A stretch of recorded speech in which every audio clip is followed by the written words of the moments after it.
Hello and welcome everyone, my name is Khushboo and you are watching me on nonstop learning channel.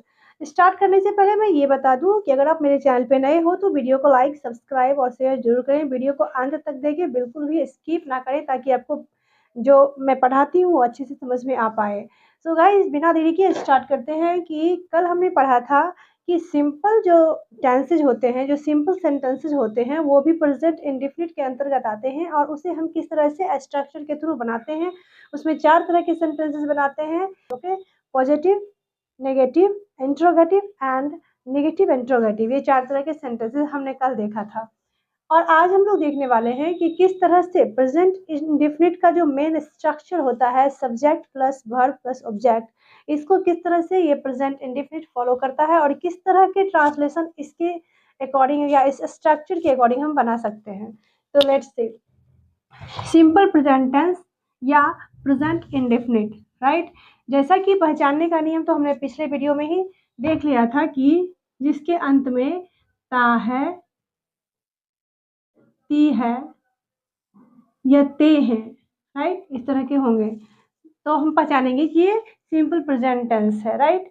And इसके structure होते हैं subject plus verb का पहला form या फिर verb का पांचवा फॉर्म प्लस ऑब्जेक्ट। अब कंफ्यूजन यहाँ आता होगा कि वर्ब का पहला और पांचवा फॉर्म क्या होता है। तो गाइस, सबसे पहले इसके लिए हमें जानना होगा वर्ब फॉर्म को। ठीक, मैं कुछ एग्जांपल दे देती हूँ, जैसे कि ये सबसे इम्पोर्टेंट है। गो यानी कि V1, V2 में वेंट, V3 में गॉन, V4 में गोइंग एंड V5 में गोज। ये वर्ब के फॉर्म्स हैं जो कि इन्हें याद करने के लिए आप किसी भी ग्रामर की बुक उल्टाओ, उसमें ग्रामर के ये वर्ब के जो चैप्टर होते होंगे उसमें ये फॉर्म्स दिए हुए होते हैं, उन्हें याद करना होगा। इसे सीखने का और कोई दूसरा उपाय नहीं है, या फिर आपको प्रैक्टिस करते करते ऐसे आदत हो जाती है। ओके, तो यही है वर्ब के form. First form go, second went, third gone, fourth V4 लगा के गोइंग बनाएंगे और फिफ्थ में गोज लिखेंगे। ठीक है, यस या एस लगाएंगे वर्ब में। तो देखते हैं स्ट्रक्चर। उससे पहले जानेंगे कुछ सिंगुलर सब्जेक्ट। सिंगुलर सब्जेक्ट कौन कौन होते हैं? आई, यू, ही, सी, इट या फिर किसी के नाम। तो आई और यू ये दोनों तो होते ही हैं, लेकिन यू जो है ये सिंगुलर भी होता है और प्लूरल भी होता है, क्योंकि यू का मतलब होता है तुम या तुम लोग, आप या आप लोग, इन चारों के मीनिंग यू होते हैं। ओके, एंड दे होते हैं प्लूरल। ठीक है, तो सेंटेंस मान लेते हैं, कोई एक सेंटेंस लेते हैं कि मैं खाती हूँ, यही ले लेते हैं, या फिर मैं जाती हूँ लेती हूँ, मैं जाती हूँ, मैं जाती हूँ। अगर इसे सेंटेंस फॉर्म करना होगा इस स्ट्रक्चर पे, तो सब्जेक्ट यहाँ मैं है तो आई। ओके, अब वर्ब का कौन सा फॉर्म यूज करूँ, V1 या V5? तो गाइज, मैं आपको ये बता दूं कि आई जो होता है वो सिंगुलर होता है, लेकिन ये एक्सेप्शन है। इंग्लिश में बहुत सारे अपवाद मिलेंगे, आपको बहुत सारे एक्सेप्शंस मिलते हैं। ये आई जो है ये होता तो सिंगुलर है, लेकिन ये अपने साथ प्लूरल वर्ब को अटैच करता है। ओके, प्लूरल वर्ब को लेता है, तो इसके अकॉर्डिंग ये गो हो जाएगा। ओके, आई गो। ठीक, मैं जाती हूँ, सिर्फ आई गो, इसमें हूँ का कुछ नहीं, आती हूँ का मतलब ही गो होता है। ओके, तो आई गो। अगर यहाँ पे ये होता कि मैं खाना बनाती हूँ, राइट, मैं खाना बनाती हूँ, ठीक है, तो इसमें क्या करेंगे, मैं अकॉर्डिंग टू आई, खाना मीन्स खाना का ये क्या हो जाएगा, खाना हो जाएगा ऑब्जेक्ट और बनाना हो जाएगा हमारा वर्ब, एक्शन वर्ड। तो आई कुक फूड, मैं खाना, कुक मतलब खाना बनाना, ठीक है, आई कुक फूड, मैं खाना बनाती हूँ, राइट। अगर रहेगा कि वह खाना बनाती है, वह खाना बनाती है, तब हम यूज करेंगे सी कुक्स। यहाँ पे देखिए, यहाँ पे आई था तो सब्जेक्ट के अकॉर्डिंग हमने यहाँ पे वर्ब में एस या ई एस नहीं अप्लाई किया, लेकिन यहाँ पे सी है, सिंगुलर वर्ब है, जैसा कि मैंने इस टेबल में आपको बताया है कि ये सभी जो होते हैं ये सिंगुलर वर्ब होते हैं, लेकिन ये जो होते हैं ये अपवाद होते हैं। ये सिंगुलर होते हुए भी प्लूरल वर्ब को अपने साथ रखते हैं, और ही सी इट के साथ और किसी के नेम के साथ हम V5 का यूज़ करेंगे, और प्लूरल वर्ब के साथ हम V1 का यूज़ करेंगे। तो यहाँ पे ये सिंगुलर है ना, सिंगुलर सब्जेक्ट। सी क्या है, सिंगुलर सब्जेक्ट है, इसलिए हमने सिंगुलर वर्ब यूज़ किया है। तो जब वर्ब में हम एस लगाते हैं तो ये सिंगुलर बन जाता है। तो शी कुक्स फूड, वह खाना बनाती है। ठीक है।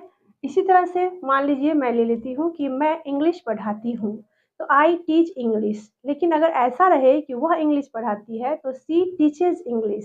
तुम बाजार नहीं जाते हो। ओके, तो ये नेगेटिव सेंटेंस है। नेगेटिव सेंटेंसेस तो यही होते हैं जिसमें नहीं ऐड होते हैं। तो अभी क्वेश्चन ये है कि अगर इस स्ट्रक्चर में कहीं ऑक्सिलरी वर्ब नहीं है तो कहाँ पे नोट लगाएं। ठीक है, तो इसके प्रेजेंट इंडेफिनिट के नेगेटिव सेंटेंस बनाने के लिए हम क्या करते हैं, सब्जेक्ट के बाद डू या डज प्लस नोट का यूज़ करते हैं। ठीक है, डू और does as a auxiliary verb यहाँ पे काम करता है, समझे। तो फिर यहाँ पे उसके बाद नोट लगाएंगे, फिर ऑब्जेक्ट लगाएंगे। जैसे वह नहीं जाती है, तो इसका ट्रांसलेशन हम कैसे बनाएंगे, इस स्ट्रक्चर के थ्रू बनाएंगे। तो सब्जेक्ट क्या है, वह है, तो यहाँ हम लिख सकते हैं शी। यहाँ पे देखिए मैं यहाँ लिख देती हूँ सी। अब देखिए नहीं जाती है, सी है, तो जब सी रहेगा तो यहाँ पे देखिए डू जो हो गया ये हो गया हमारा प्लूरल सब्जेक्ट। ठीक है, ये जो सॉरी प्लूरल वर्ब हो गया, तो ये यूज होगा प्लूरल सब्जेक्ट के साथ। डू यूज होगा इसके साथ, इसके साथ, इसके साथ, इसके साथ। ठीक, I do, we do, you do, they do. Okay, negative के लिए I don't, we don't, you don't, they don't. Okay, तो यहाँ पे ये सिंगुलर है, क्या इसमें डू यूज होगा, नहीं। अभी अभी मैंने बताया कि प्लूरल सब्जेक्ट के लिए आई तो एक एक्सेप्शन है, आई जो है वो सिंगुलर होते हुए प्लूरल सब्जेक्ट को अपने साथ रखता है ना।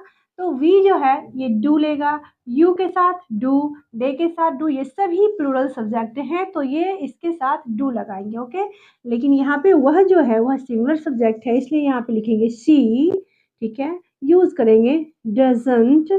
जब हम इसको कॉन्ट्रैक्शन बनाते हैं डज नॉट को, तो इसे बोलते हैं डजंट, राइट।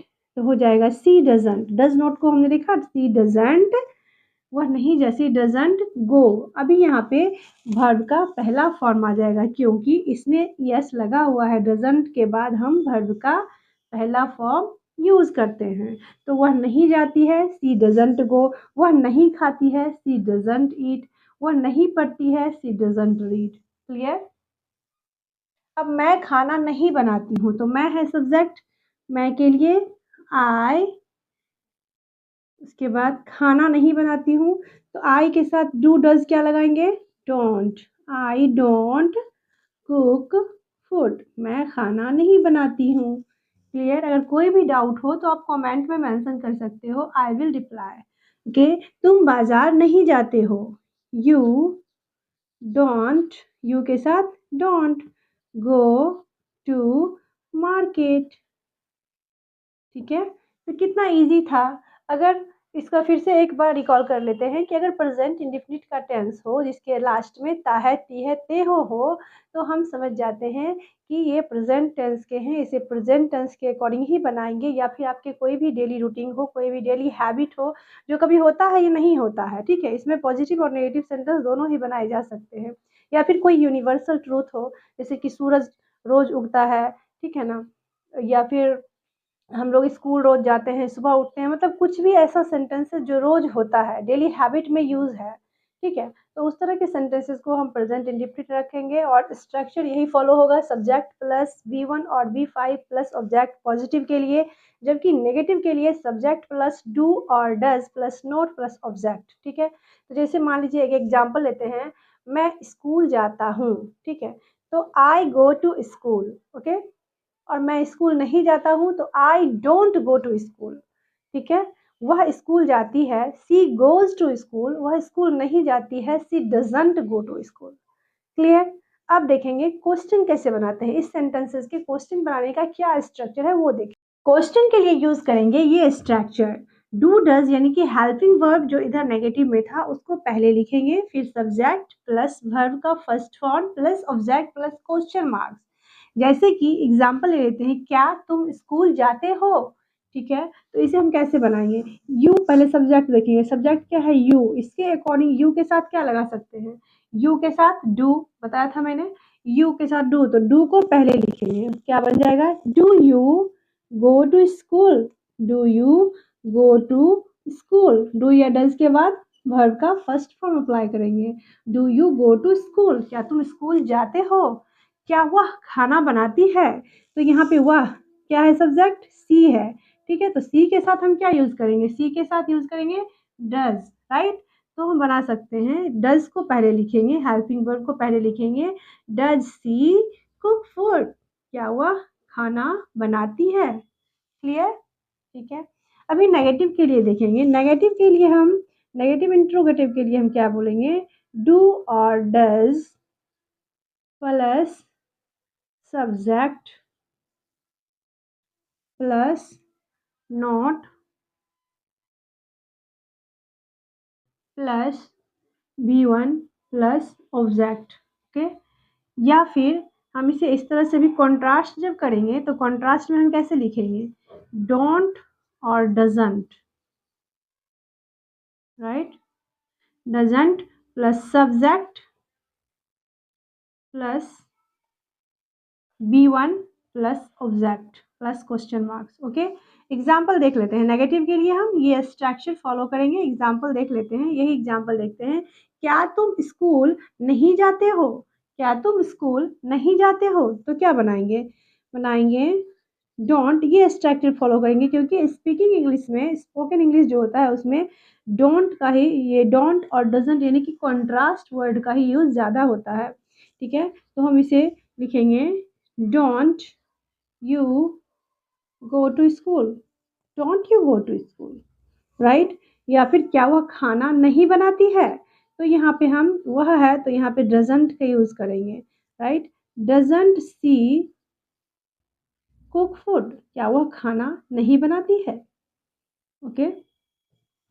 तो आई डोंट थिंक यहाँ कोई दिक्कत है, तो हम एक बार फिर से रिकॉल करते हैं कि हमने क्या क्या पढ़ा, हमने पढ़ा कि सिंगुलर सब्जेक्ट क्या होते हैं, प्लूरल सब्जेक्ट क्या होते हैं, सिंगुलर सब्जेक्ट के साथ कौन कौन से एक्सिलरी वर्ब यूज होते हैं, प्लूरल सब्जेक्ट के साथ कौन कौन से एक्सिलरी वर्ब यूज होते हैं, हमने देखा बहुत सारे ट्रांसलेशन, हमने देखा चार चार स्ट्रक्चर, एक सिंपल स्ट्रक्चर, उसके बाद नेगेटिव का, उसके बाद हमने देखा कि किस तरह से क्वेश्चन बनाते हैं और किस तरह से नेगेटिव क्वेश्चन बनाते हैं, ओके, चार चार स्ट्रक्चर हमने देखा। तो एक एग्जांपल ले लेते हैं और ये चार तरह के सेंटेंस बनाते हैं, ऐसा सेंटेंस जिसमें वर्ब हो, कोई एक्शन हो रहा हो, जैसे कि मैं लिखती हूँ, आई राइट, मैं नहीं लिखती हूँ, आई डोंट राइट, क्या मैं लिखती हूँ, डू आई राइट, क्या मैं नहीं लिखती हूँ, डोंट आई राइट। तो I hope it's clear, that's all for today, मिलते हैं नेक्स्ट वीडियो में।